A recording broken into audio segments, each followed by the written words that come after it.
So welcome back, everybody. Got a special guest today, Matt Neal. It's actually a client. Yeah.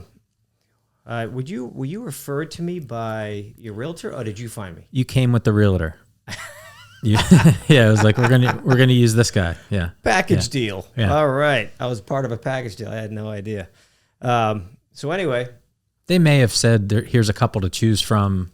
I think they said there's a couple to choose from. This guy's this price, but he's really this. Or right. For in your case, they were like, this guy's super thorough, might be a little bit more expensive, but like otherwise you're paying two people or right. Doing other stuff. So it was kind of like a right. You were on the preferred list or whatever. I don't think I'm on that list anymore, but we'll get to that. Yeah, maybe. So, what I wanted to talk to you about is, was that your first home you were buying, or was that? No, sadly, it was my third. That was your third. Okay. Yeah, but I guess the easiest way to say it is I hate real estate. Like okay. I resent it in a way. No, really, you can be direct. Yeah, like I have to. It's something I don't enjoy, and it's like it feels like a rigged game, and I think that's kind of why I started talking to you, because I was like, look, man, you're the only one that's even close to on my side in this transaction. Right. Like exactly. You're literally the only one that has my best interests at heart in all of the transaction, all the middlemen, all the loan people, all the realtors on both sides. They have their own reasons for their own agenda, and it's all slanted against me. So I know it's a rigged game and I hate it.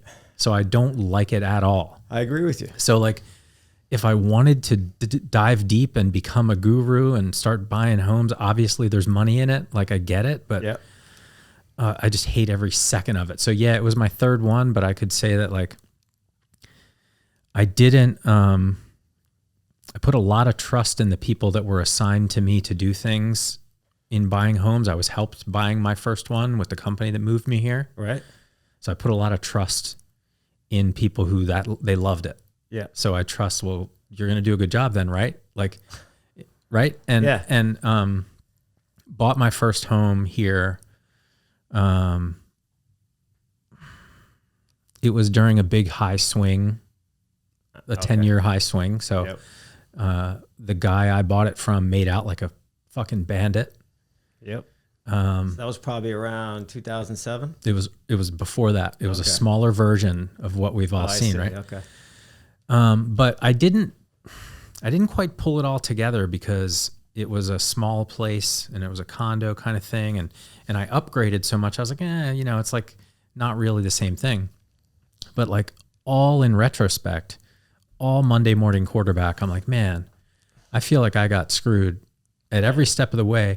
Not because I didn't ask, but because there's no incentive to tell me the actual truth about what's going on.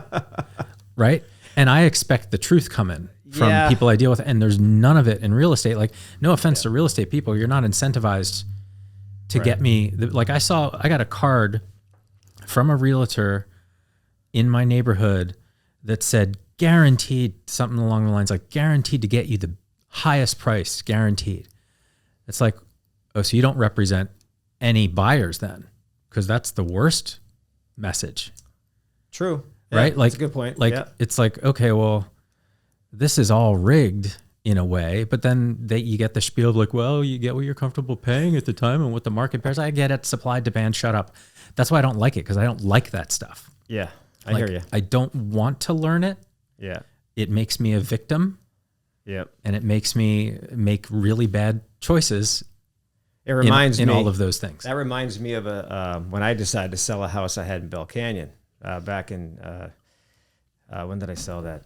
Oh, back in 2007, just before the big crash happened. Yeah. I made out like a bandit. It was a good time to sell it. Yeah, but I interviewed. You got that right. I interviewed two realtors, and to represent me, And the first one's like, "Oh yeah, I can get this thing sold in 30 days." I'm like, "Well, it's really not what I'm after. I'm not in a rush. I'm just trying to cash out on this investment I made." Yeah. And So, all right, well, just out of curiosity, what price would you come in at? Oh, I'd probably list it for 1.7. Yeah. So, oh, really? Oh, okay, great. Thanks for coming. Have a nice day. Yeah. Get another person comes by. All right, she looked around, spent a good 30, 40 minutes looking around. It was a big house. She looked around the whole place, and she comes back and says, I'm thinking $2 million. I said, yeah, I was thinking 2.1. She goes, that's not too far off. Mm-hmm. Okay, you're hired. Yeah. So the other guy was a volume guy. Right. He didn't give a shit about how much money I got. He just wanted to sell the house. His goal was to sell the house only, and that was it. Yeah. Yeah. I left a bad taste in my mouth, but Yeah. I didn't have, back then, I didn't have as much experience with realtors as I do now. Yeah. It's because of, my home inspection business. Yeah.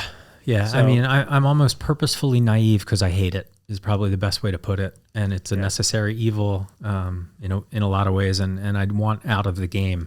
Yeah. Like, I'm glad I'm out and I probably made a mistake. That's kind of how I feel about it at this point. Right. Like, it's like, well, I'm tired of thinking about it. Did you have home inspections on your other homes? Do you remember that? Yes. Always. Yeah. Okay. Yeah. So you're good about that. You stay on top of that, in other words.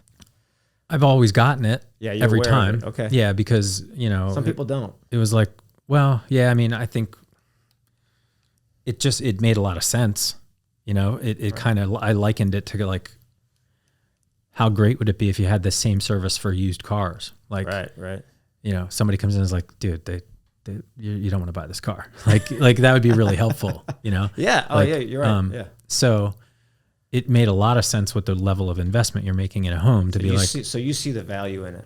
Oh yeah. Yeah. I mean, especially because it's in the grand scheme of things, what you're laying out to buy and sell a home at this point of ridiculous administrative bullshit fees for things like the money spent on the home inspector can save you thousands of dollars down the line. Exactly like my point. No one sees past my invoice. They're like, well, why am I paying you this much money? The problem is you're dealing like I said, I kind of thought this is the only person who's got my best interests objectively could give a shit about the deal. Like you're looking at it like a machine. This house, this machine you're going to buy, this whole thing, here's the problem with all the systems in it. Yep. And you should know about them today. Like, cause dude, people put lipstick on a pig. When you start finding like, all the time, like there's a lot of like social media now with people posting like these flippers and the stuff that people will do to these houses to make them look good and sell good. And you're like, oh my God, they put, with the shelf paper on the floor. Like, you know what I mean? Yeah. Like it's like, oh my God. So yeah, for the couple $100, you spend for that service, in the grand scheme. So our little first interaction was, it was interesting. I thought it was going great. I thought the inspection was going good. You were asking me questions. I was answering you as I went. You seem really calm and just chill. You just looking around. You were doing your own due diligence, which is good. Yeah.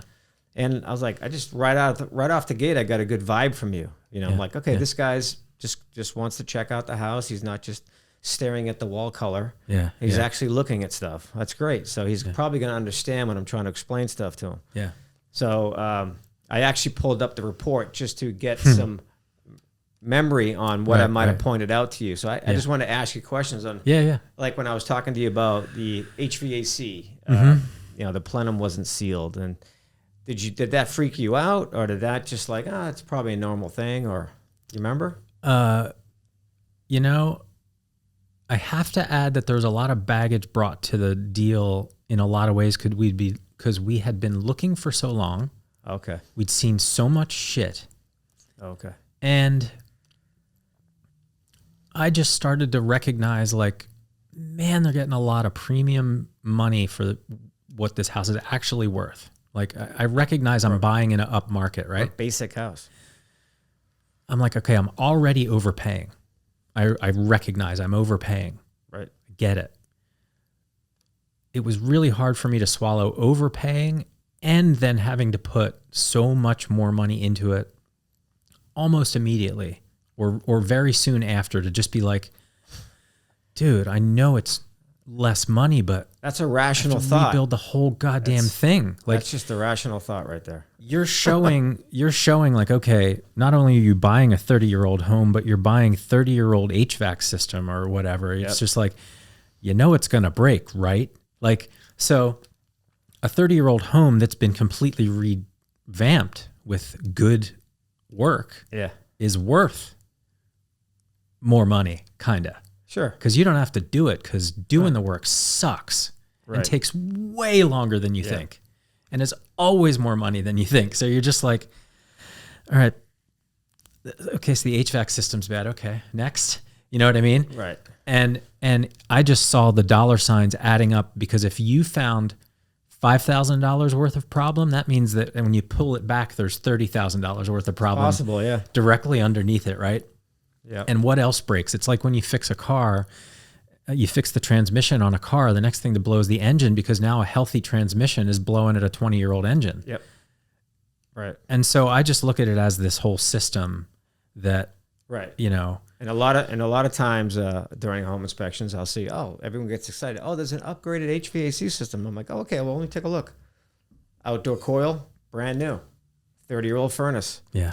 So you got one wheel that's really good, and you got one wheel that's really old. That's not going to last you much longer. Not to mention, when you still have a 30-year-old system in a house, parts of it, you still have a 30-year-old duct system in most cases, which is there's zero energy efficiency with that duct system. Yeah. Yeah. Zero. It doesn't matter how new that shiny Nest thermostat looks. Yeah. Ooh, look at my Nest. Who gives a It's shit? hooked up to It's hooked garbage. It's hooked up to a dinosaur. Yeah. Yeah. I see it a lot, and I don't get excited about stuff until I go through everything and tell my clients, well, Yeah. Yeah. this is new, that's not. This is new, that's not. You gotta. It's a time thing too. Like duct tape together, Because like, what's acceptable to be like, I know I'm going to have to replace X, Y, and Z by buying this house. You accept that. Right. You take that on. I get it. But it's also like a time thing. Like, stack all those projects together, and it's a year and a half till your house is like almost where you want it, and probably longer, right? Like putting in a kitchen. Like, have you ever put in a kitchen? I have, actually. I'm saying, like, somebody that says, we're getting a kitchen put in has never put in a kitchen. I know, that's a lot of work. Because it sucks. The whole thing sucks unless you can do it all by yourself. So that's the other thing is like, well, I know I can do this job, so I don't care that it's broken. Right. Versus, we need a plumber to redo the whole house. Yeah. I am not going to do that.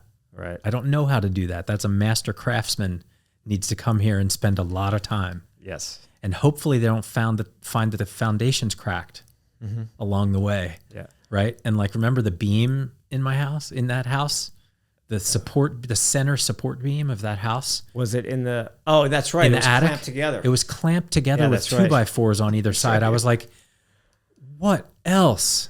Yeah. Like, the job to fix that beam that is not expensive. Easy fix. That was an easy fix. You just simply replace that beam.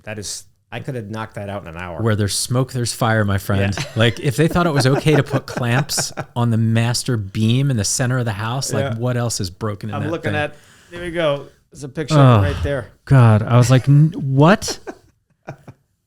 Like, what they did was they sistered it. Jesus. They took 2 2x4s, one on each side, like a sandwich, with like a ham sandwich. Wood glue, not a nail, not a, like, do you think this will hold up? Like, they literally could have been crushed. Yeah. So basically, and shitty C-clamps, like old C-clamps. I know, a super easy fix. I mean, it would have taken a general contractor or a handyman could have done that. It was so simple. It was ridiculous. But anyway, so yeah, I mean, I get asked a lot of questions from customers, and sometimes they seem disappointed I can't give them a price. Well, ma'am, I'm trying to explain something to you that's going on inside the wall. Yeah. So you don't know what's in the wall until you open the wall. Oh my God, I got to open the wall? Ma'am. Yep. Miss, sir, it doesn't matter who they are. I just come back and right away, look, drywall is only $15 a sheet. It's not expensive. Yeah. It just takes time to do it. Yeah. Oh, okay. Yeah. That's it. It's $15 a sheet in most cases. It could be a little more because it's a little more right now. But anyway, it's still cheap. To me, that's still cheap in the grand scheme. In the grand scheme of things. But hey, I want to mention something I forgot to mention in the beginning. is you have a podcast. I do. It's called Piece of Chaos, and I don't know. That's your personal one, right? Yeah, it's. I don't even know what it like. You're venting a little. Before the pandemic, I mean, I've done stand-up comedy all over LA for the last 10 or 11 years, and I love podcasts. Right. And as a comedian, I can't imagine, other than actually performing, any other way to be good at talking and taking up people's time with your thoughts than podcasting. Like the practice of it, right? Right. So, and over the years, I talked to so many people that I'm like, why don't you have a podcast? Because me, like, it's a side gig for me. I got other things, and I never felt like. The more I say it, it's more like this imposter syndrome thing, kind of weird psychology, but probably won't get into that. But like the idea being like, if I was going to do it, I would do this. You're 20 and have no responsibility. Why don't you have a podcast? Right? Like coming from that angle, just got it. Do you not realize that you have zero responsibility right now? Like I would talk to so many people and I'm just like, dude, I was like, I got to eat my own dog food here. Like I tell people they should make a weekly podcast. Like I should make a weekly podcast. I don't really give a shit if anybody telling listens. people to make their own podcast. Some of it, sometimes, but also like, I was like, okay, especially in the pandemic, like this is all we got. And I just went from many great conversations a month to zero. Okay. Like zero of those with comics, because comic conversations are just, I don't know. They're different. They're not funny? They're funny. They're great. But what I mean is like, it's not a business conversation. I see. Right. So like, you don't really censor or anything, right? It's open conversation. You check your ego, because you'll have this crazy theory you've been thinking about all day and somebody will be like, what the fuck are you talking about? And you're like, well, this, and they're like, no, you're being crazy. Like it's beautiful. And I went from, a lot of those to zero.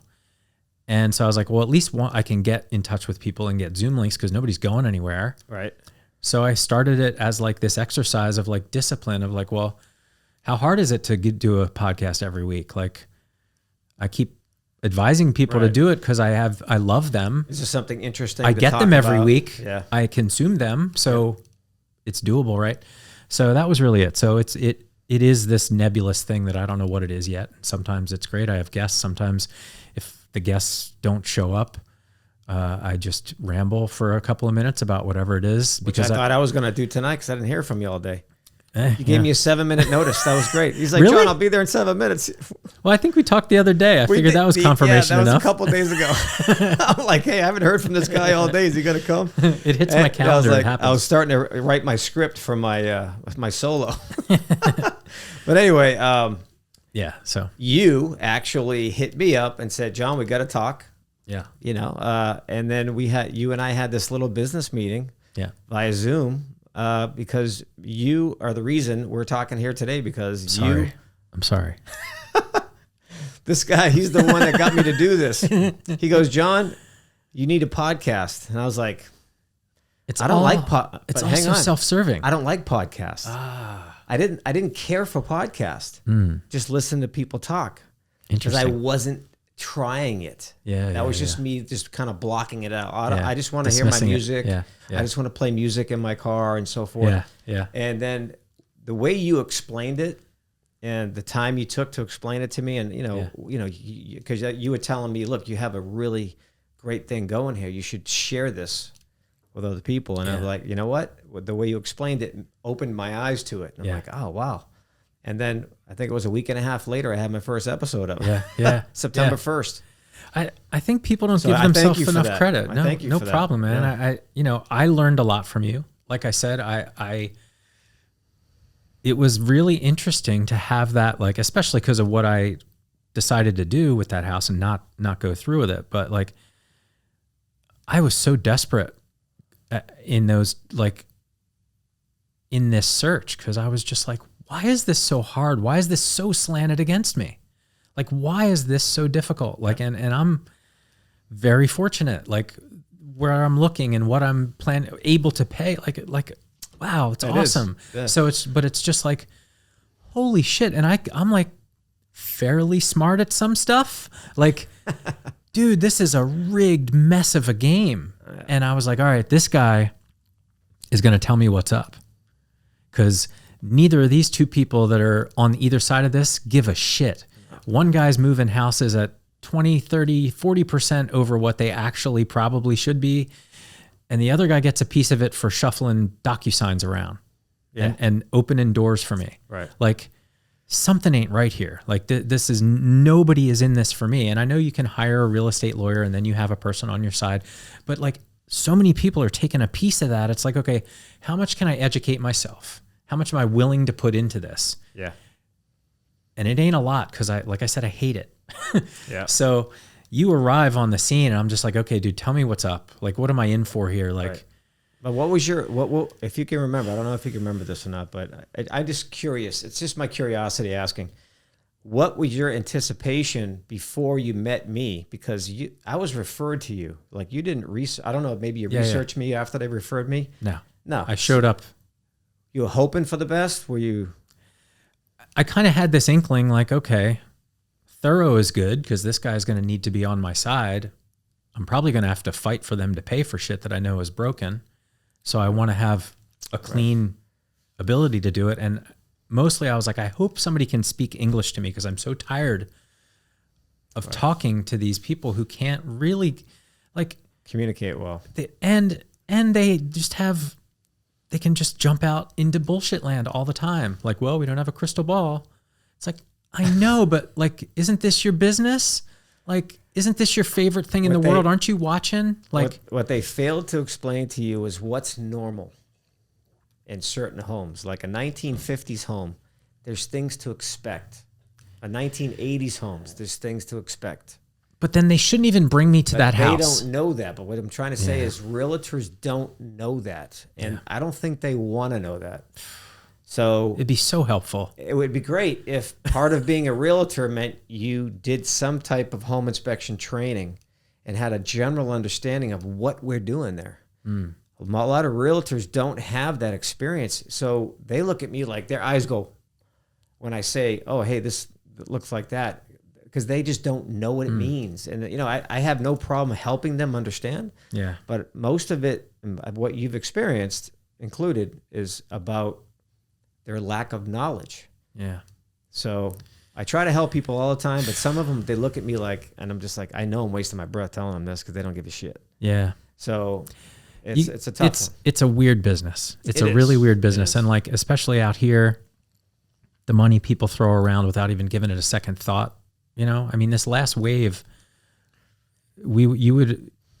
there was a lot of conversation about most of these homes are going within a few days, not even over asking. Nobody even sees it, sight unseen, bought by some conglomerate. 100,000 over. You're just like, well, that's not how it's supposed to be. Like, even and this is a great place to live, and I get supply and demand. They're not building houses here. Like, these are what we have. The real estate isn't changing. So I get it, but also like, Jesus, like, why can't we pull this into some level of it was the Wild West. It's crazy. In 2020, okay, when COVID struck, the beginning of the end of 2019, and then the beginning of 2020. That's the right year, right? Yeah, 2020. March. It was not until March, like for the month of March, it really slowed down because everyone really started, it started getting affected in the U.S. Yeah. And work slowed down a little bit, I noticed. And then March 1st, it took off like a wildfire. It was the Wild West. My phone did not stop ringing till the following year. That's how busy it was. I had a helper. I had to get a helper and everything. It was crazy. And it seemed like everybody was just in this crazy rush, like it was the end of the world, and they had to buy a house somewhere. I have seen some crazy shit go down in 2020 and the beginning of 2021 as well. The thing is the money's real. Yeah. The incentives are wrong. Like, if you're buying 4 houses just because you need to park your several $1 million somewhere and you're never going to see those homes, live in those homes, experience those homes, You're going to rent them out and make it a income stream. I get it. But fuck, that's hard for people that just want to buy a house and live with their family. Like, yes, it does make it hard. It does make it hard for a simpler person to just do what they want to do. It turns it into this weird game, just like the stock market, you know? And it's just like, this is unfair. Like, it's so, I don't know. It's frustrating. So, you know, I want to be done, honestly. Like, I've explored options where, like, how could I just pay this all off and never think about it again? And any financial person would tell you that would be a really bad thing because interest rates are low and blah, blah, blah. Except your money will make more over here. I don't want to fucking think about it anymore. If you want to pay off your house fast, just double your principal payment. Right? But like, these things are not half the time. These things are not That's a fact. taught out of the gate. They're not taught out of the gate. You know, like they never, I don't know, a lot of these things, these huge things, and maybe I'm just the ignorant dummy too. Like maybe I should have educated myself more sooner. I don't know. But it's just like, dude, there's too many things to learn. So like, you know, look, buying a car, they're trying to screw me. Buying a house, they're trying to screw me. It's like, Jesus. So I never expect a client to understand everything about a house. I just don't. Because I don't know if they just came from 25, 30 years of apartment living. I have no idea. Yeah. A lot of people do that. Yeah. But I have met customers that, you know, I've never lived in a house. I've always been in apartments with my family. And now I'm out on my own and I want to buy my own house. So I never expect any customers to know exactly what I'm talking about. Yeah. But unless you lived in a cave, you should understand what a door is and what a window is. Because I'm sure you've opened and closed both of them millions of times since you were a toddler. Yeah. And who knows, you might have even jumped out of a few of them. You know what I mean? It's like, so I don't expect certain things, but the customers expect so much from me. And they think I'm going to be able to answer every single thing. Yeah. And I'm going to inspect every single thing in the house. But you got to understand, a basic Chatsworth 1,500 square foot house is going to have a front door, a back door, maybe a couple side doors. It's going to have a kitchen, one kitchen. Yeah. It's going to have a couple, 2.5, 3 bathrooms. Yeah. 2 to 3 bedrooms, maybe. That's about it. Yeah. It doesn't have solar. Yeah. It doesn't have a pool. Yeah. Not all houses have the same components. Yeah. So I don't know what a house has until I show up. Yeah. Oh shit! You know what? You got a sprinkler system here. I don't inspect those, and I got to tell them. So they think. Oh, I see. So they think I'm gonna inspect everything in that house. I have limitations. All home inspectors have limitations. Yeah. We're there for the meat and potatoes of the house. Yeah. The roof, the foundation, heating and cooling, electrical, plumbing. And is there like a certification for you to get other things that you could be the whole package? Because you did other stuff for me that was like additional. Well, yeah, I did the sewer for you, sewer line for you. I did a swimming pool as well. So those are things that are outside the home inspection scope. Yeah, but they're doable. Yeah, I do them every day. Yeah. So I most days I do a home and a sewer together. Most days I go to work. Yeah. So but that's something that's always a tough thing to break through with some customers. And the part that bothers me the most is the realtor, and the realtors are not, I'm not trying to generalize, but I think I am. They just don't let them know these things. Like, that's the part that frustrates me the most. Dude, they're just scheduling. My experience was it is a whirlwind, especially in a crazy market. Like, okay, we told them we do a 15-day escrow. That means you have to do this day. We try to get the termite guy here today. And like, they're just trying to schedule it. Mm-hmm. The other thing is that they're not business people necessarily in the truest sense of what I'm used to in the corporate world of like timing and meetings and business. And it's just like, they work whenever. Sometimes they don't work at all. You know what I mean? So it's just like, I can't live like this. It didn't work for me. So like, it would be great if they explained more or knew more, but like, you would think if you're selling something, if you're going to sell that water bottle and somebody had questions about it, don't you think it's best you know everything about that water bottle? That is a great point. Okay, that's a great point. So if you're going to buy an electric car, which I know you have, you probably researched it a lot. You probably looked it up online. And then when you got to the showroom, oh, let's go look at this thing. I want to touch it. Yeah. I'm sure you grilled that salesperson. Yeah. What does this do? Yeah. What does that do? Okay, here's another example. You go to Best Buy. Don't ever go to Best Buy, anybody, to buy a cell phone. because you're going to get some teeny bopper, 16, 17 years old, just their first job. Oh, can I help you? And I look right at them and go, can you help me? Yeah. I have a question about this. Oh, let me get my manager. So I thought you were sponsored by Best Buy. So I guess, so I guess you couldn't help me. No, that fell through. But hey, Best Buy, I'm here. So if you want to do some Shout out to my cousin, Best Buy manager. Oh, Best Buy manager. But he, you know. What's his name?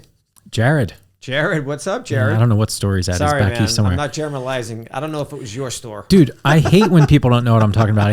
I hate Lowe's. I hate Home Depot. If you're putting on that vest, you better fucking know your shit. At least in your department. Yep. Like, know where things are. Like, it's such a relief. Yes, it's called doing your job. It's not that hard to absorb. Yeah. So back to Sorry, your tangent. expectations. I get it, man. I get it. Sometimes I got to bang on the table too. And but it's the expectations. I mean, I expect a professional to know what's going on. So here's an example. I got a Jeep in the garage. I bought a nice custom heavy duty bumper for the back because if you get rear-ended in a Jeep with a stock bumper, I hope you live. Yeah. That thing's plastic. Yeah. I got rid of that thing as soon as I could. So I ordered it, did a lot of research, called the company. Hey, I'd like to order this. I want to make sure I get the right one because I have parking sensors. Great. They sell me the fucking bumper, send it to me. Great. Hey, I call them up. I'm missing some parts. Well, what parts are you missing? Well, I'm missing the bezels to hold in the sensors. Yeah. Oh, you have to buy that separate. Nobody could have told me that? Why the fuck didn't you tell me that when I spent $900 on the bumper? Yeah. I was so pissed. So I had a weekend project that I had to stop. Yeah. And wait till the following Wednesday to get my parts in. Yeah. It's so pervasive, pissed. dude, but I think I can almost excuse that scenario because, well, you can't, but you can, because it's just like, okay, don't assume that the person has the parts catalog in front of them. Don't assume that nobody took the time to say, hey, if you're doing this bumper, you need this, this, and this. I mean, that's general Amazon shit. Like, people who bought this also bought this. It's very helpful sometimes. Like, oh, I need the plugs. Yeah. Oh, I need batteries. Yeah. Very simple. There was no mention of it. So I just think, to my defense, there's ineptitude everywhere, and pointing right back at myself. Like, I could only arm myself with what I could arm myself with going into those transactions. And I know they're big transactions, but it's just like, dude, so many people pulling at you. And you also, so you're encountering a shell-shocked person most times, or somebody who's checking a box. You know what I mean? Either they don't give a shit, or they're being bombarded and you're one of the 50 things they got to deal with that day. Right. That hopefully they had time with in a crazy market. Now, like, if it was leisurely, where you didn't have realtors, like, you got to you saw it now, 5 minutes, you guys going to put in an offer? I have to do it right now. I'm going to DocuSign it now. So you get, right. And there's a waiting list, and send them a video of your family and a nice letter saying you really love their house. Like, I'm not kidding, dude. It was bananas. Yep. Like, what are we doing is the thing. Doing? So it's just like, all right, that's the reality. That's where we're playing in. And you were my only, like, fan to be just like, what do I need to do? Yeah, I'm non-biased. You know I mean? I'm not there to awesome. there to make or break a deal. I definitely don't like giving people. I don't have a good day by giving somebody bad news. I hate having to get bad news. Yeah. It's like, oh, I just want to tell someone, hey, you know what? Grab your shit and move in. Yeah. That's all I want to say. You know, grab your shit and move in. Understand it's a house. It's now your responsibility. Something breaks, you're fixing it. Yeah. Or you can get a home warranty package or something like that. But it's just a lot of it's a mixture of things. Yeah. It's kind of like a shit show. Yeah. In a way. But some transactions go really good, man. Yeah. Everyone's on point. I do work with several realtors who are on their top of their game. Yeah. They understand what I'm supposed to do. They understand what the next guy's supposed to do. Yeah. And they just are seamless in their process. But there's only a few out there like that. You know, I'm talking I know maybe 10 realtors like that. Yeah. They're just really on top of their game. But there's a lot of other ones who are just learning. And, hey, there's nothing wrong with not knowing something. Yeah. I don't know everything. Yeah. Definitely don't know everything. But it's just the way it is. Yeah. But let's get back to your house. Yeah. Something just popped into my head. Yeah. So anyway, your inspection, like I said, was going great. You were being interactive with me. You and I just conversing greatly. Yeah. And then I finished the pool inspection, and then the sewer inspection happened. Yeah. And then the whole world turned upside down on me. Yeah. So Matt saw me lose my cool. Yeah. I was really, really upset, and I'll tell you why. I didn't know it was like I was witnessing something miraculous, but also like it may have felt really like you lost your shit, but you held it together pretty well. I was like, damn, this guy's holding it together pretty nice. I was on fire inside. And I was fighting back the same, like, what? Shut up, dude. You were really quiet, and I didn't know what to make of what you were thinking. So I was a little nervous. I'm like, holy shit, this guy is trying to buy this house. He was referred to me by his realtor, and now his realtor is throwing me under the bus. Yeah. So this is what happened. I did a sewer inspection on this house. Tried to do. Well, actually, no. Technically, I did it. I did a sewer inspection, and I ran my camera a good 100 feet from the side of the house out to the street. And as soon as I put the camera in the line, I couldn't get it. Something was on my lens. Yeah. Like right away. It was like a slime. I'm like, well, typically when something gets on the lens, I flush the toilets and it washes and everything's fine. Yeah. So just to be clear, up until that day, I've never seen this condition in a sewer line before. And since then, I've never seen this condition in a sewer line. So let's be clear. It was very special. On how rare this was. Yeah. So the realtor, we're not going to mention any names, rookie. We're going to call him the rookie. Yeah. He was literally sitting behind me, watching what I was doing. Yeah. The entire time. You were somewhere else. You were doing some other stuff. Yeah. But he was sitting right with me, and I'm explaining to him. I was like, look, there's a slimy thing on the lens here. Can you go flush a toilet? So he flushed a few toilets for me. Yeah. And then he comes back, and I'm pushing out. I'm like, man, why ain't this clearing off my lens? This is blowing my mind. Yeah. So I pushed out 100 feet, and I couldn't see shit. I couldn't see anything. Yeah. That was no pun intended. Yeah. I couldn't see anything. So you need. You know what? I think I got perfect. There you go. So anyway, so anyway, I said, you know what? I'm gonna have to pull this out, clear the reel off, and try it again. Yeah. So I literally reeled back 100 feet of line, cleaned it off, made sure I cleaned that lens real good, and I put it back in again. Yeah. And within 10 feet, same problem. Yeah. But I didn't stop. I tried. I pushed it out like another 60 feet. Yeah. And it wouldn't clear off. Nothing was helping. So I pulled it back out again. I tried it one more time. Yeah. The whole time, I keep saying this because there's a good point to this. The whole time, the rookie was sitting behind me, watching, and I'm explaining this as I'm doing it. Yeah. I said, look, there's something that keeps getting on the lens. Somebody poured something into that sewer line that they shouldn't have. Yeah. And it was like a slimy, which made any camera lens blurry. Yeah. You couldn't see anything. Yeah. So I'm like, that's it. That's all I can do. Yeah. So I'm done with it. The rookie doesn't say anything to me about, hey, John, do you think maybe you can give Matt a discount or something like that? He didn't say anything over here. Yeah. When we were alone, which he should have done. Yeah. Hey, John, then I would have explained to him, look, I understand your point, but I just spent 30 minutes trying to inspect this line. I ran the camera out 100 feet. Yeah.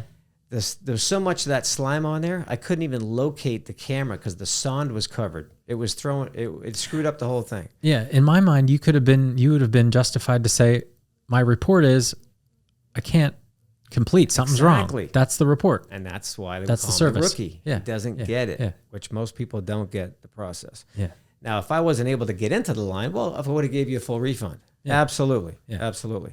So why are we telling the story? Well, we're getting to the good part. So now inspections are all done. I did 3 inspections, home, pool, and sewer. Then we're all in the garage talking. And I started explaining the problem with the sewer because Matt didn't witness that. Yeah. So I said, so there's a slime in there, and it's literally throughout the whole pipe, because I couldn't see anything. And then before I get a chance to finish, the rookie steps in. Oh, so John, seeing how you couldn't do your job. Yeah. Whoa. Yeah. My fuse got lit. He lit my fuse by saying that. I was there for what, 3.5 hours? It was a long day. It was a long day. Yeah. And this jackass tells me I didn't do my job. Oh. For, let's be honest, a fraction of what I was paying. Right. He was arguing to like $200. I don't want my client to have to pay. And I'm like, bitch, you're going to get a lot of money. Like, and this is what you're worried about? Like, and in that's the grand scheme, I was about. just So, like, come on, man. Like, so we start getting into an argument, and I don't know. Well, Matt's telling me now that I looked like I was cool, calm, and collected, but I didn't feel that way inside. I thought I was going to bust out of my skin and strangle this dude. I was so mad that I'm like, because he was talking to me as a third person, like he wasn't there. His questions to me were like he just rolled up to the house and is just now hearing this. yeah. He sat behind me and watched it. That's why I kept looking. I go, what are you talking about? Yeah. Yeah. So anyway, why did you walk on that house? I walked on the house because there were so many things wrong with it. All little things, all repairable things. But like I said, they added up to be, even if I did the bare minimum based on your report, even if I did what would like the beam, I don't know if the toilet's any good. I don't know if the line's any good. I would have had to do another inspection with a specialist. We were talking about all these other. That needs to be hydrojetted. Yeah, we needed all these other things. Cleaned out, I think they actually did that, by the way. And about a week later, dropped the price of the house after I dropped out. So like, I definitely dodged a bullet, but it was just like where there's smoke, there's fire, man. Like, and like I said, I was pretty desperate. The house did not check all the boxes of what I really ultimately wanted. But I was like, I'll tolerate it. Just let me off this fucking ride with the realtors, with the market, with all of it. I was like, this is fine. It has enough bedrooms. It has a pool. I'll be finished. So there was an element of just trying to get it over with that even let me look at that house. Right. And then the pressure from the realtor to be like, we've been looking at houses for a long time. I've shown you a lot of houses. Yeah. Just like, that's when I lost my cool.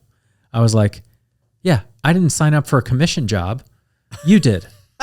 And you'll show me all the houses if I want to, because it's my money. Right.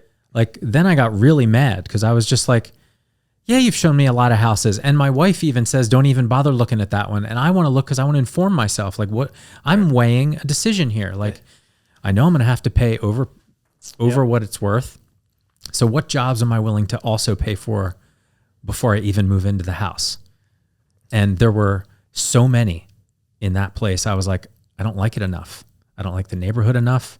Like, I like the day, I think the day I told him I wasn't going to do it, and he was pissed that I was going to pull out of the deal. And I didn't know I could. I asked specifically, like, if I do this, am I done? He's like, no, you have a gate. After the inspection, you can pull out. No questions asked. I was like, okay. So I knew I had that in my back pocket. But like the day I was going to like finally be like, okay, let me look at this one more time and just be like, yes or no. Like, this ride will tell me. This visit will make the decision for me. Mm-hmm. And, I pull up to the corner that I would have to turn on to go to that place. And there's a fast food restaurant there. And it was like 2 turns away from that house. And I was just like, I can't square in my mind spending this much money. And part of my direction to people that visit me will be like, turn right at Arby's. It just didn't work. Turn right at Arby's. I was just like, I can't, like, something's wrong. I'm getting screwed here. And I don't even like the house that much. It didn't sit you know well what I mean? with you. Yeah. So I played the card like, I'm done. I'm out. Here's the thing. I was lied to. Like, I didn't know, not lied to. Information was withheld. From your realtor, man. Did you know that you didn't have to sign an agreement with the realtor for them to show you houses? Because I didn't. No. Yeah, you don't have to sign anything. So you misled. I was not informed. Conveniently, right? Here's the thing: if you're honest with me, like, look, you don't have to sign anything. I'm going to show you all the houses you want till you find what you want, and that's when I get paid. Or that's the job. Or you better sign this, or we won't show you houses anymore. I was like, well, I want this over with, and I want somebody that can open the door for me. So here, I didn't have to sign that piece of paper. That's fucked up. That is fucked up. Like, yeah, that's shady. That's where I'm saying is right like out of the gates, a little shady. I've had more of that than a good experience. Let's just say that, but I haven't been doing it a lot. Right. Like I said, this is my third home. Third time I've bought a home. I have one home. Yeah. So the person that finally helped me out was cool, was honest. I didn't have to sign anything. Told me the real deal. I was like, I'm overpaying a little bit. And she's like, a little bit. But you don't have to do this, this, and this, and look at this yard. And I was like, yeah, you're right. Because even if I bought a house that had land or a pool, I couldn't have landscaped it like it is. Like I don't have to leave. Like I was coming here. I was like, I don't really want to go anywhere. I like my house. Like that's why you didn't call me. I was just like, it'll be fun once I get there. But like, geez, I don't like leaving. Next you know what I mean? Podcast, I'll come to you. I'll be on your podcast. How's that? I'll drive to you. No, I have no problem. That's what I was like. Damn, John came all the way out to this area for inspections. That's amazing. I've gone further than that. Yeah. Yeah. If it's a big enough job and it's far, it's worth it. Yeah. It's just a day's pay. You know, if I'm, don't ask me to drive to Bakersfield for a condo. But so anyway, after our little incident that day, I forgot to mention, I felt obligated to call you, and I did. I waited like an hour for everyone to cool. I wasn't sure if you were mad or not. I think one of your friends had showed up outside. Yeah. I was like, oh, man, I was so mad at him for putting me in that zone. Yeah. And because, you were quiet. You weren't really saying anything, so I didn't know what you were thinking. I'm like, man, this guy seemed so cool. Everything was so good until this idiot fucking opens his mouth and starts some unnecessary nonsense, which he should have pulled me aside. Yeah, without me. He was trying to say, look what I'm doing for you. I'm fighting for you. And I was just like, for $200, thanks, dude. And it's not like he didn't know me. I've inspected houses for this guy before his other customers. So that was kind of weird, man. I think he might have walked away from that going, you know what? I think I just screwed up. Maybe his wife mentioned something to him. I don't know. Because she was there too. His wife showed up. Listen. It was weird. It was weird. I didn't like any of it. It's not out of the, like, it doesn't seem like that's, I won't say it's the norm, but the excellence you're talking about isn't the norm. Right. So I experienced what a lot of people experience. I think you did. And I trusted the wrong people. And But anyway, that's over with.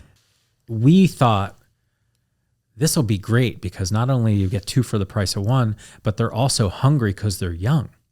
So our deployment was like, that's good logic. Go get them, kids. Like, that's good logic. Because we know that at the end of the day, the realtor's just having you sign some paperwork. Yep. So you have to pick and choose. What we should have chosen is somebody very experienced with insider knowledge of where we're looking, which is what we ended up doing.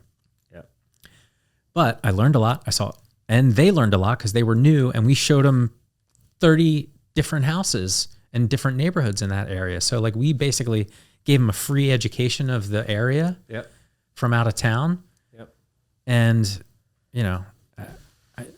honestly, so this kind of segues us into one of your podcast episodes I was listening to earlier today. You made a comment. Don't expect yourself from others. Yeah. Don't expect yourself from others. Yeah.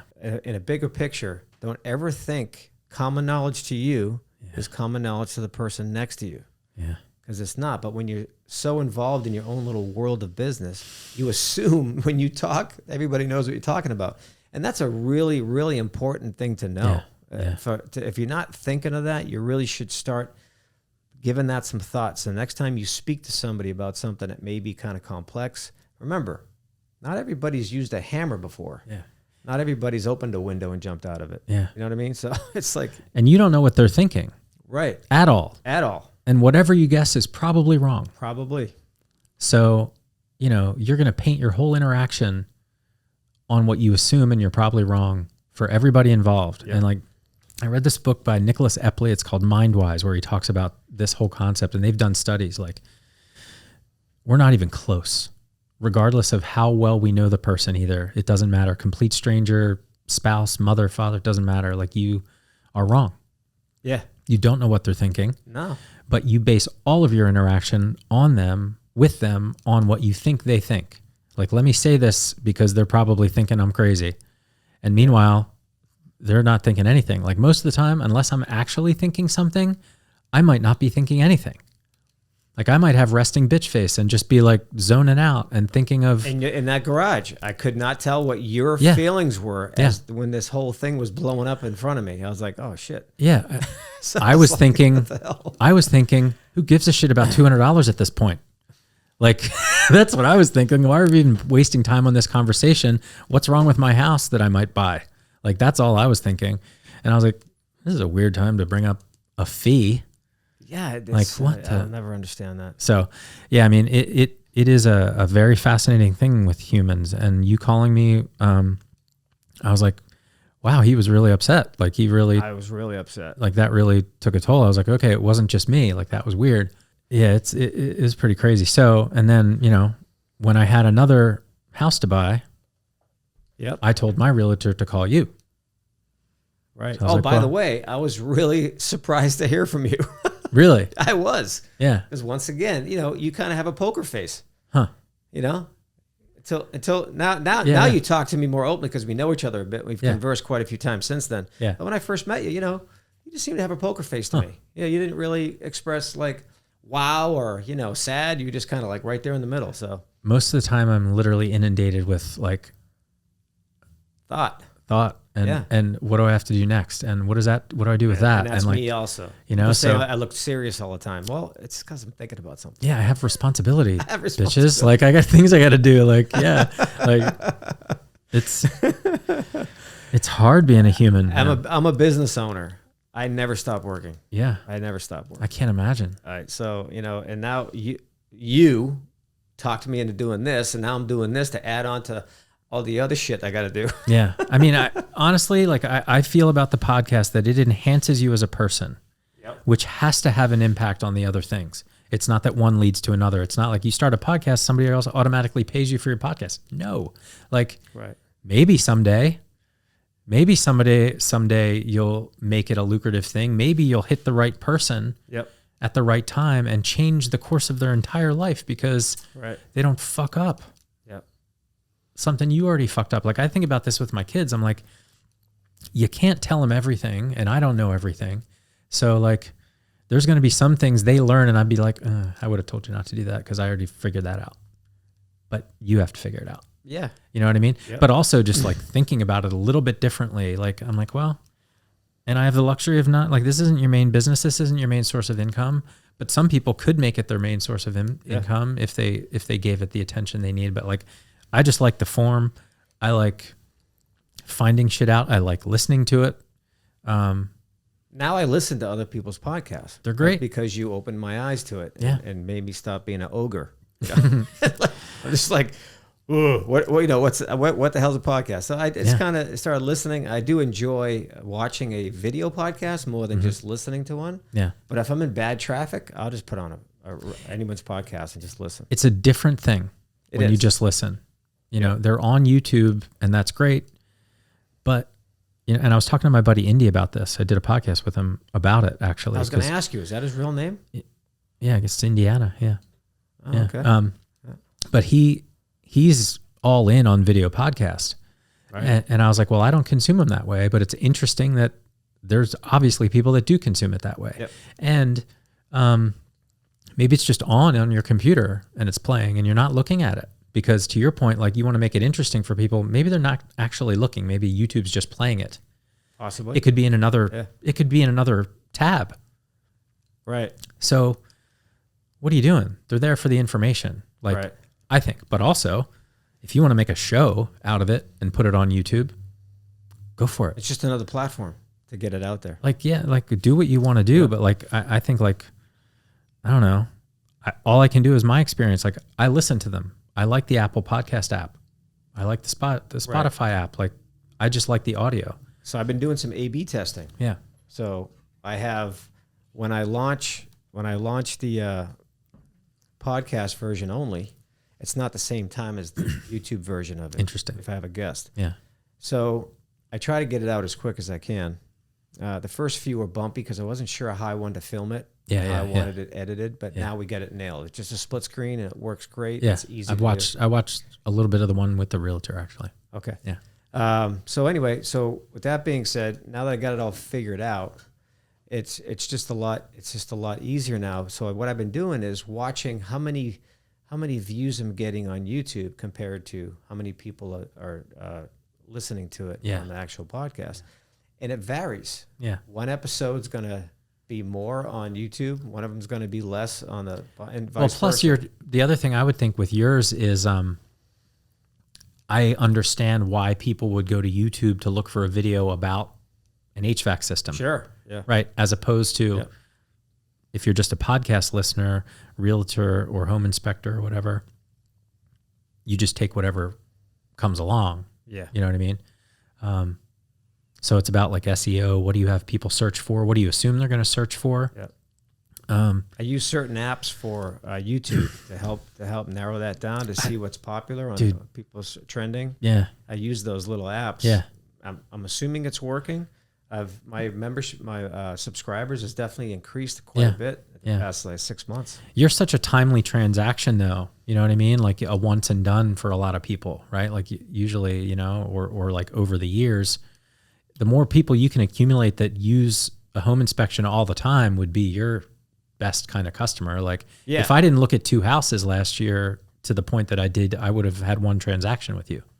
Right, but you know you'd still be included on my newsletters. I send out newsletters to bring people to YouTube.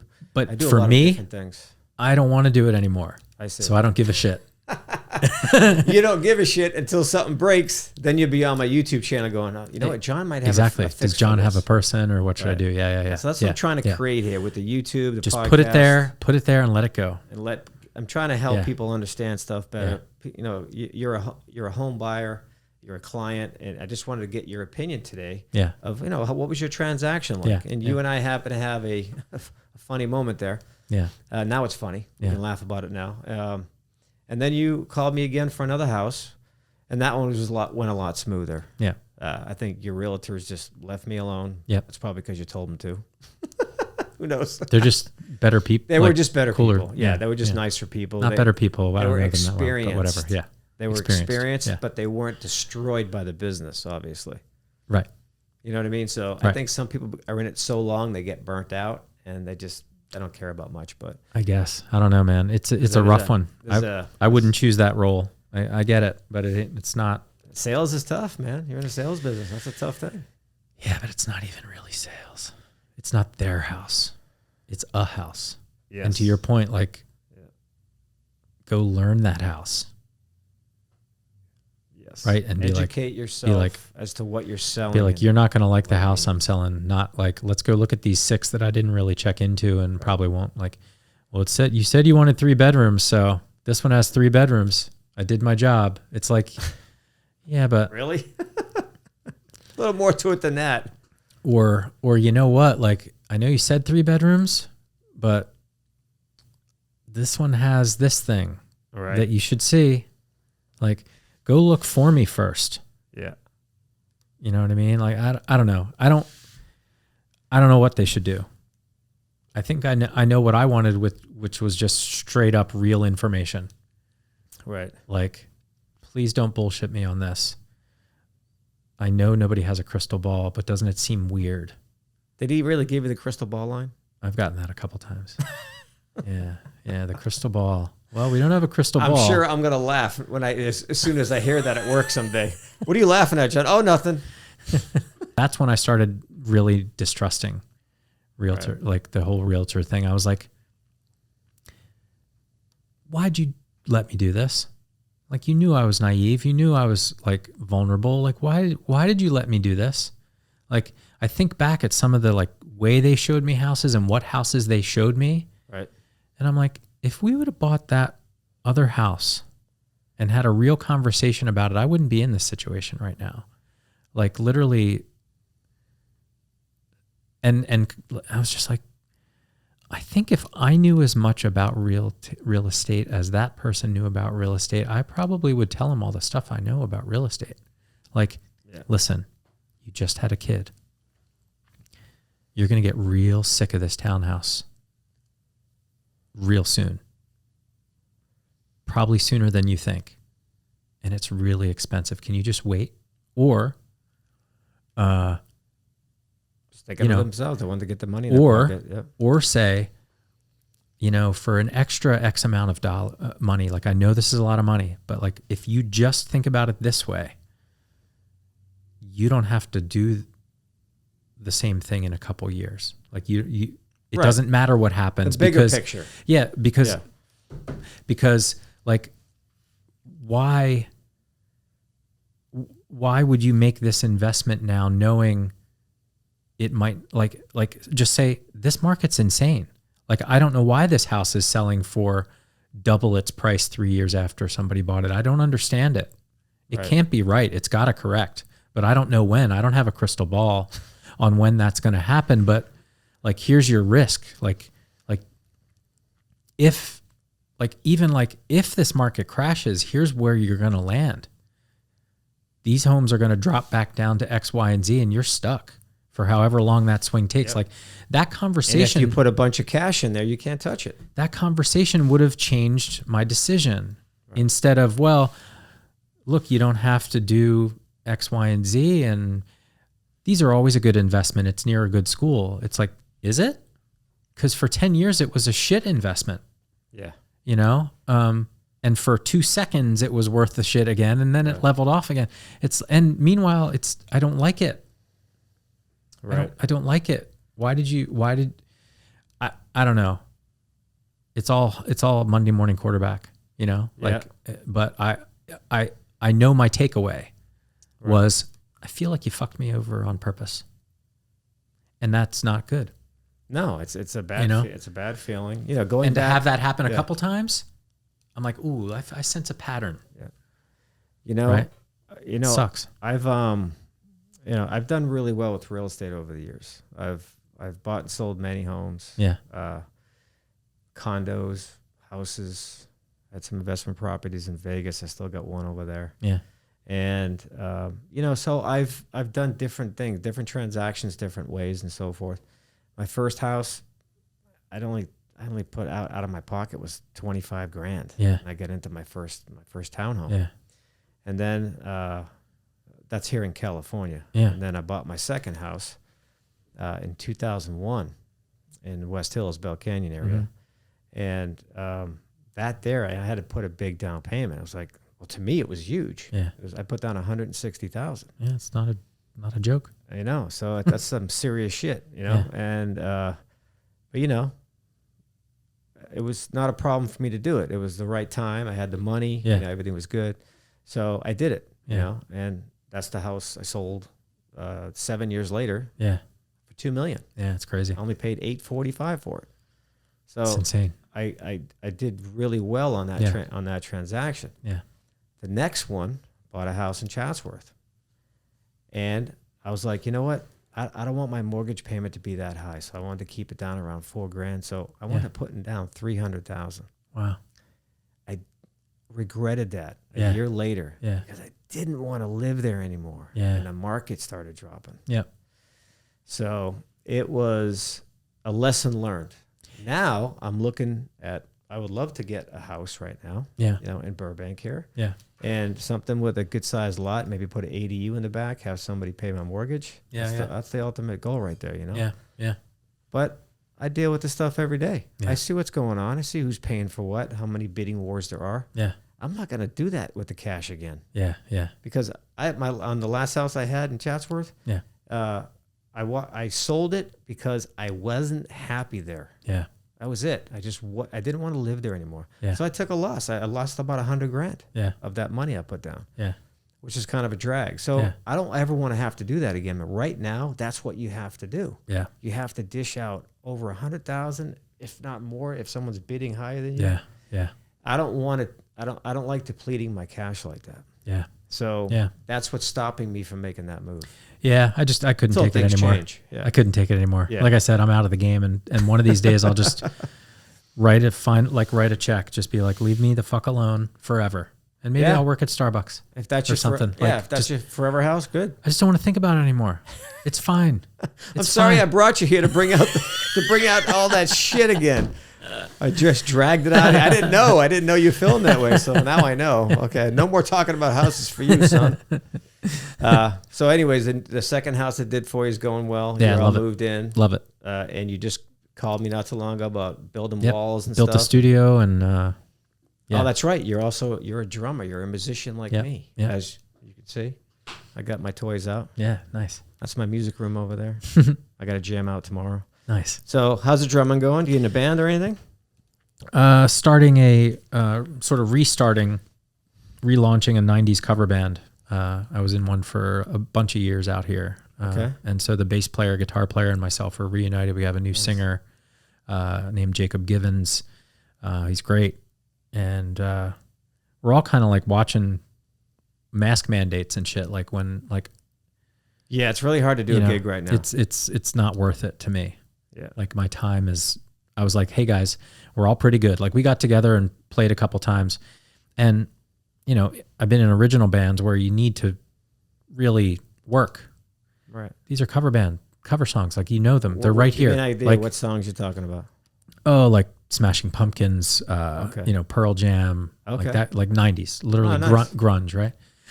So I was like, we'll rehearse a couple times just to like set our set up and get a feel, but like know the songs and show up. Like we all have kids and shit to do. Like I know the songs. We all know the songs. We're good together. We play them well together. Good. We can do that and get paid.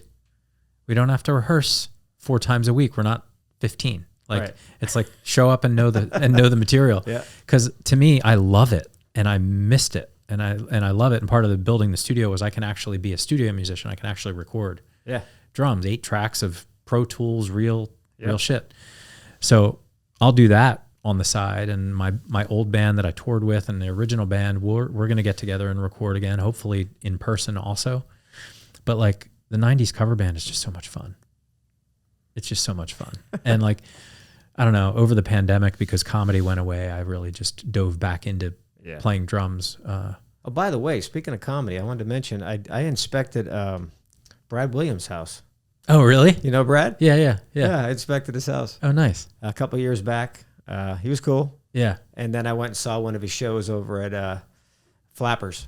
I think I did a podcast with him at Flappers. Did you? Yeah, because they had this podcast where a newer comic, this was a long time ago, a newer comic would come in and do 5 minutes and then professional comics would, rate it. It was like Kill Tony, but nicer. Right. Like they were kind, and Brad was one of the judges. And he was super cool. Yeah. Are you still actively doing comedy right now? I'm not going out right now. Okay. I don't want to sit in a closed room with people with masks on. Right. Are you gonna bless me with a little skit or anything? No, it doesn't work that way. It doesn't work that way. No. So I used to produce shows, which is what I really like to do. And so You mean comedy shows? Yeah. Okay. Yeah. So I may bring that back when you don't need a mask and a COVID card and I love comedy. Yeah, it's I amazing. love comedy. It's amazing. My last show I went to was Craig Shoemaker.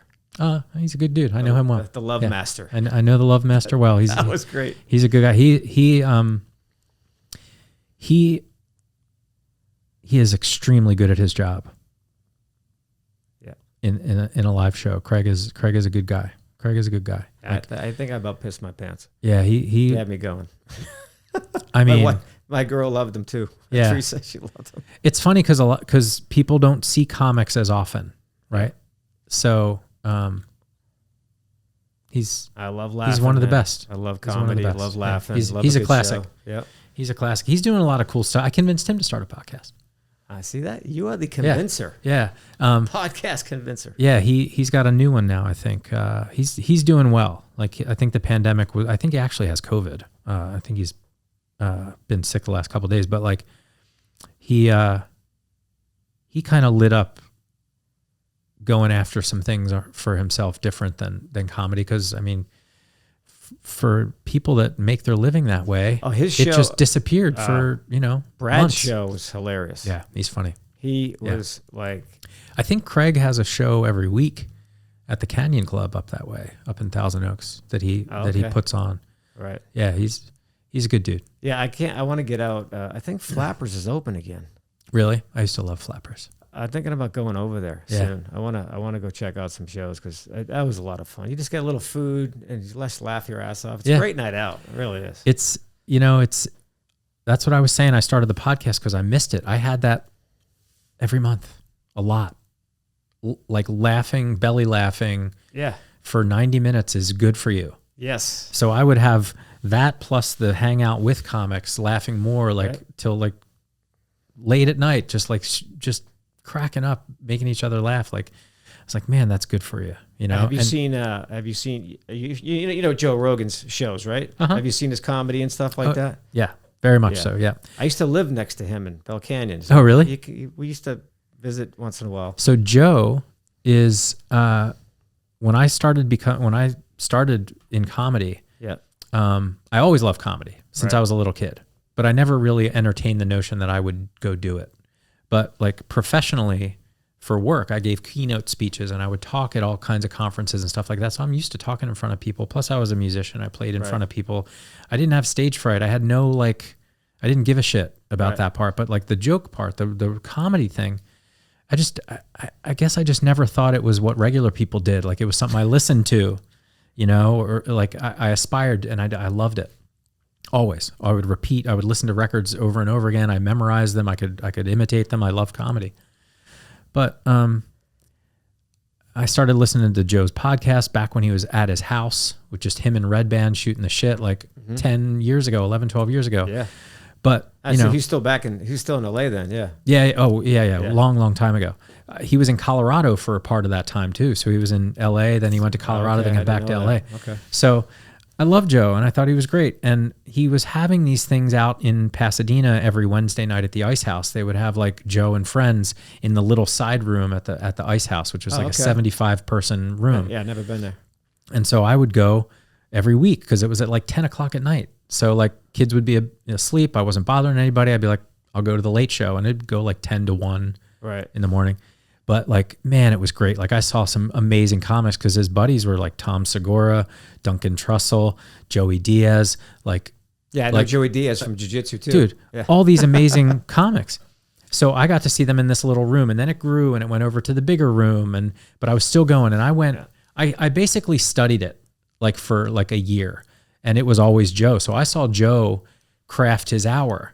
Right. And so he was very nice and very like he met everybody and talked to people. And because I was nice guy. Because I was there every week, I'm not friends with Joe, but like he was like, hey, you're here every week. Like, you know what I mean? That was the relationship. Hey man, what's up? Knuckles, you know what I mean?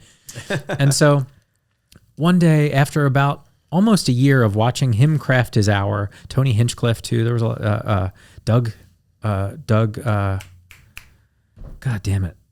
Doug Stanhope. Oh my God. So funny. So many great comics. But like, so one day after watching this and watching him craft the hour, I was like, I really think I want to try it. Like, I think I understand it differently than I ever did before. Like I'd watch him go from a line to a 5-minute story to a 15-minute story. And I watched it grow. It's like I watched the act developed. I watched him build an hour and I was like, oh, that's so cool. You know what I mean? Like I was never sick of hearing it. I knew what was coming by the end of that year. Like I knew his act. Yep. And it was still great every time. I was like, that's fucking brilliant that I've seen this, 45 times, 40 times. And I still think it's great. Like, and I hear the nuance of what he changed to make it better. I'm like, that's fucking great. So one night I was like, Joe, man, I'm thinking of just trying. He's like, you're not dead. It's fucking great. Try it. Yeah. And I was like, oh, that's good. All right. Inspirational. That's good. It's supportive, funny. very supportive. Oh, just the best, dude. And he was right. I loved it. But funny story about him. Like I said, I'm not his friend. I met him. Nice guy. Hey, you. I recognize your face, right? That's my relationship with Joe. So then I started to become a comic, and I would do shows, and I would go down to the Comedy Store, and I did comedy, and I was like, I guess I'm a comic now a little bit. Like I'm bad, and nobody's coming to see me, but like I get it, right?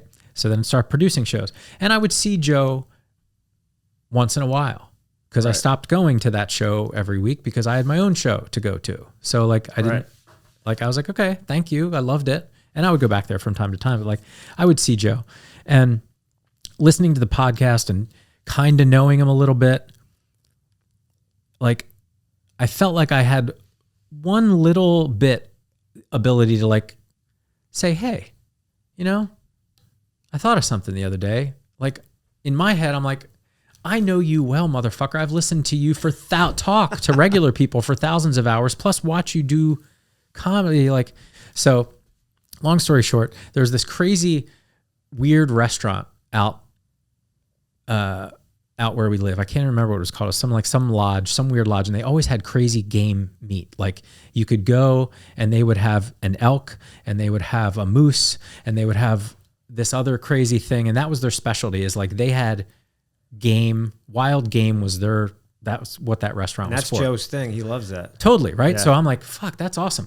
So as it turns out, I knew somebody who was like very well, who was responsible for wanting to sell that restaurant. Like not actively wanting to sell, like it was a conversation at a party with somebody that I knew that was like involved and owned the restaurant. I was like, I want to sell that thing. Like I like, it was close enough that it wasn't just like I heard it's for sale. Right. I literally knew the guy who, if somebody was interested, I could put them in touch with, right? Got it. So I carry this information with me to the Comedy Store one night. Joe had just come off making his record or recording his special. So he was doing new material, which is horrible sometimes. Like it's hard. It's hard. I can imagine. I know it's hard. And I saw Joe. Now I know why it went down this way, but it's something that still haunts me. So like he had, I think, just come off stage after like, you know, he was still funny, but like I'd seen him destroy, and I knew this was new material. I watched, this was like 3 or 4 years later. So I was like, ooh, I knew he just made a special. I knew that this was all new. And I watched him be like, all right, you know? So he came off stage, and like, at that point, like I said, you never know what people are thinking or what they think, right? Right. So maybe he forgot. I hope he forgot. But like, I loaded with my head, hey, Joe's my friend. He'll appreciate that I could hook him up with the guy. Who better to own that restaurant than Joe Rogan? Was my thought. Right. Right? Like, I didn't put together, like people probably approached that dude even then for schemes and shit all the time. Yeah. Right? He didn't see me perform. He didn't know I was a comic. He probably didn't remember me. I'm like, Joe, new material, right, buddy? You know, like he's like, oh, Jesus. And I'm like, Joe, you know that place, that restaurant, and I forget the name of it, but lodge place, it was fairly famous. And I know he lived out like Calabasas way. Yeah. So I'm sure he knew of it. So I was like, you know that place? I was like, you ever like think about buying shit like that? Like I know the guy that wants to sell it. And he was like, so just like, for fuck's sake. Like, dude, I don't want to talk about business. Like it was such a shit interaction. That was like my last interaction with him. Turned him off. Yeah. And I was like, God damn it. Now I'm that guy. Like, you know what I mean? Yeah. And I was just like, shit. Cause I had the best intentions. Like, I know you love this restaurant, Joe. Yeah. Like you love food. Right. You love game meat. It's 5 minutes from your house. Yep. Like how dope, you know? Yeah. But that was my little like, ooh, this is my, this place is weird. Yeah. Like the shit that you think in this business is so weird, and the people you meet. But he was a sweetie. He was a good dude. Yeah, I'm happy for his success. So here's a good story of how nice of a guy he is. You know, we were both living in Bell Canyon, not too far from each other, maybe a quarter mile away. Yeah. And I happened to drive by his house. He was outside, and I said hi to him. Hey, what's going on? He goes, oh, nothing. He goes, what are you up to? I said, oh, I got some fence contractors coming over my house today because I had an acre of land. Yeah. And I wanted it all fenced in with horse fencing. Yeah. The white vinyl, you know? Yeah. He goes, dude, just come take mine. I'm like, what do you mean take yours? He goes, I'm about to have it all taken down because I'm about to put up wrought iron because my dog can jump through the white stuff.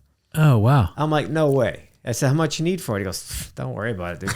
He goes, I'll have my guys stack it up nice and neat for you. Just come get it. I'll let you know when it's ready. He gave me. That's dope. He gave me half of the fencing I needed. Wow. Because I had my property line might have been a little longer at his in the back. Yeah. So I was like, oh, that's cool. I was like, okay. So I go to the fence. I said, you shit me. And I was like really blown away by that. Yeah. It was probably 10 grand worth of fence. He's taken, like, dude, he's doing, he's So moved once the medium. again, thanks, Joe, if you're out there. He's moved the medium. Like it's incredible. Yeah. You know, you don't have to agree with everything he does or people he talks to, but at least you, like, in my mind, I'm like, either he is the best actor on the planet who can put this person on all the time, or that's just who that dude is. Because I've listened and watched so many hours of him talking that I'm just like, well, he'll figure it out. If he fucks up, he'll be like, hey, I fucked up. Yeah. Like, that's all we want from everybody, I think, is just like, be responsible. Own it. Dude, I fucked up, or I didn't fuck up, and here's why. Right. It's like, okay. You brought me a book. Yeah. What's this about? It's a pretty interesting book. Stuart Brand is like it's one of my favorite books. It's about thinking long term. The Clock of the Long Now. The Clock of the Long Now. And it's about long term thinking, and it's like this thought experiment that these brilliant dudes people had to, like, if you had to build a clock that would last 10,000 years, what would you build it out of? Right? How would you make a clock that would last 10,000 years if people only live 100 on average, right? What do you make it out of? Where do you put it? How do you tell people how to wind it? What do you do for replacement parts?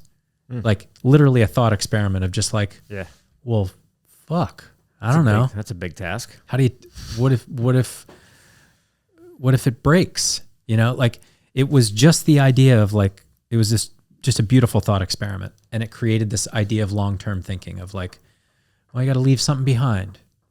You need a language that people would understand. What's good for that? Like, where do you put it? Where do you put it? It's a big one. Yeah, where do you leave it? How will people know it's there? Just Twitter. So many thought experiment, like, really neat things come out of that book. And it changed the way I thought about a lot of things, honestly. Yeah. Yeah. It's a good one. You know, learning from people, life lessons. Yeah. You just learn from people, just interacting with people, meeting new people. It's priceless. Yeah. I tell younger people all the time, I keep forgetting, I'm aging myself again. I just turned 56. All right. So I'm getting up there. So anybody comes to me for advice, I've always been there for people to give advice if I know what I'm talking about. Yeah. I never try to be someone I'm not. And that's something a lot of people struggle with. They try to make believe they know everything. No, you don't know what the fuck you're talking about. It's hard. Gallian-Kruger effect. Like, it's just like, dude, it's a little ridiculous sometimes. But learn, listen to other people, open your mind. When you're young, it's hard to do that. I think a lot of people. I had a hard time with that when I was younger. It's like Taylor Swift said. Yeah. How can you know everything at 18 and nothing at 22? I didn't hear her say that, but I'll take your word for it. But anyway, man, I think that's a good wrap here. Thanks for having me, man. This is fun. So once again, Matt Neal, not Neil Matt. No, I get that a lot. Two first names. And I like what you had on your podcast, on your description. Dad, husband, writer. Yeah. Also a writer. Yeah. And a musician and a comedian. Yeah. That's great stuff. So thanks for coming on. I'd love to be on your show someday. Yeah. I think that'd be cool. Let's do it. We could chop it up on something else. Yeah. I'm sure we have a good topic there. And a little shout out to guitarninjas.com. If you're tired, what does Guitar Ninjas do? What Guitar Ninjas is the name of a school. Okay. You become a ninja of guitar. Music school. It's for kids. It's for adults. Sweet. And they got an online program as well. They got a location in Burbank and in Orange. All right. And you can do online courses if you want. It's pretty cool. Nice. And if you're sick of playing air guitar or air drums, like, that's how I get into this. I was tired of playing air guitar. I really wanted to learn how to play some DC. Yeah. And one day I was driving by Sam Ash and said, fuck it. Went in there and bought a guitar and had lessons the next day. Yeah. And he was the first person I called. Nice. He's an amazing guitarist. Beautiful. Jason Land, guitarninjas.com. Guitar Ninjas. Matt Neal, thank you. Thank you for having me. You're a great conversationist. Thank you, sir. I hope to see some of your comedy soon. Yeah, absolutely. All right. Take care. Be well. Yeah.